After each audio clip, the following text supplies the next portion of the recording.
When did you decide that you were going to write this book, that you were going to write this story? One night I was getting an award, and the MC, there was a lot of other awardees, he kept the program rolling by citing statistics. And he kept saying over and over and over, if you were born in this house, if you're from this family, if you're from this neighborhood, this is who you're going to turn out to be. And I just sat there saying to myself the extended version of, that's BS.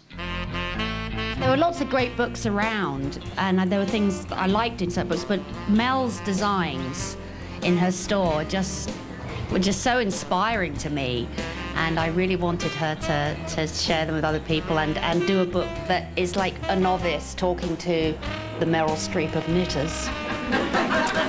Yeah, I'm waiting for Meryl to be told that she's the Mel Clark of the acting world.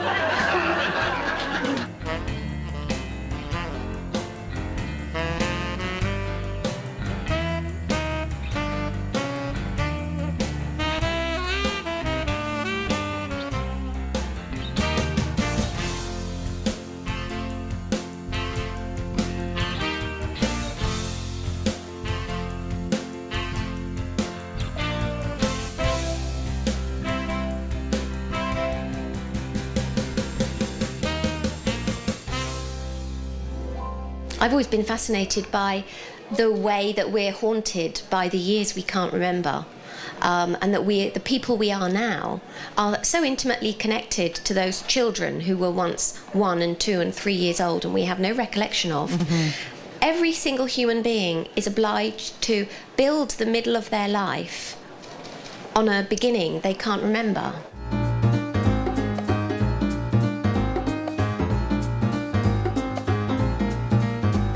I really think that, you know, if I were to take any one of you into a space with either art or artifacts or vases of flowers or jugs or teapots or plates or something, and just say, walk around here and just stop where you feel something sings to you. That's what I would say to you. Do that first, wherever it is. Or look in an art book and just imagine that you could own any of the greatest art in the world, and just look at that painting and just say, you know, I'm in here somewhere, something that I love about this. That is the clue as to what the colors are that you're going to want to have in your home.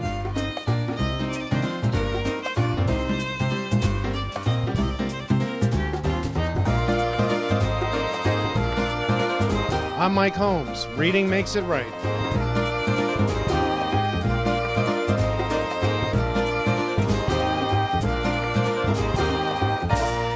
There's something really strange that goes on. I go back into my subconscious or something, because it takes me about an hour and a half to get ready to write in the morning. I mean, I open up my file and I stare at it and I stare at it, and if I've already started the book, then I'll read what I wrote the day before. And then eventually I'll start going forward. And once I'm in that mode, once I'm sort of through the portal from this world into the fictional world, I'm good for, 2 scenes or 2,000 words or more sometimes. I'm battling against that natural instinct of the news to go with the bad story. But I mean, the last story that I wrote last week before I left Africa was about how now 1.5 million people are on treatment in sub-Saharan Africa, and that's a 13-fold increase in 4 years when everyone said it couldn't be done. It's a massive good news story. Having a book that one can hold that has one's name on it means different things to different people, I suppose. But because college was not on the agenda for me from a working class family, bookstores and books were the source of my education. And the idea of having now written something that fits into one of these shelves is, for me, is an extraordinarily happy set of circumstances. We have intuition, we have intention, we have imagination, we have inspiration, creativity. These are not the properties of the synaptic networks of our brain. They are the qualities of our soul.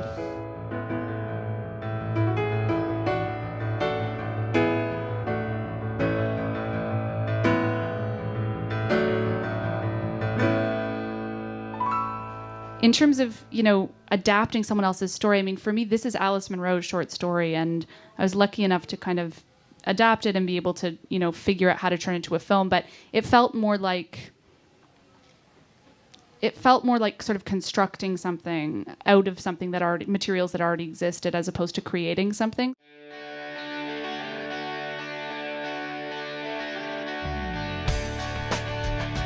I had no idea. I am just blown away. You are just the best, and it's a real treat to be out here and to see so many of you. And like, I feel like you are the guys that I'm talking to when I'm writing, so it's just so nice actually to meet you.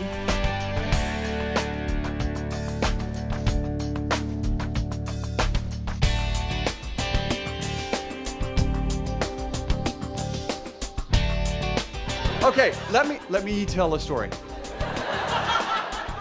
We all digest our experience by making a story out of it. And some stories, some experiences are so extreme that we seldom have the social permission to tell those stories. I don't even remember learning how to read. I don't remember having to struggle with the letters or the word forms or anything because my mother read to us so much.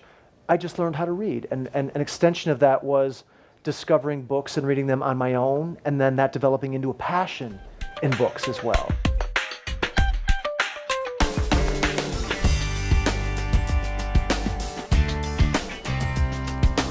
So you start reading as a kid, and as a student, how important in your life was reading and understanding the importance of getting a book in your hands? Well, I mean, it was really important.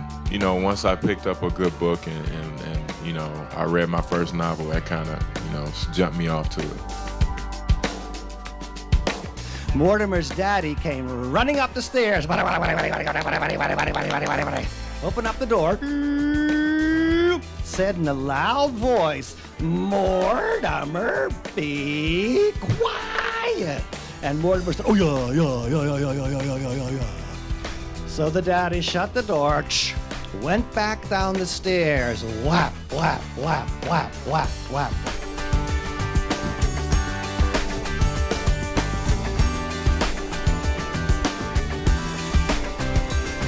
The story I am about to share with you takes place in 1931, under the roofs of Paris.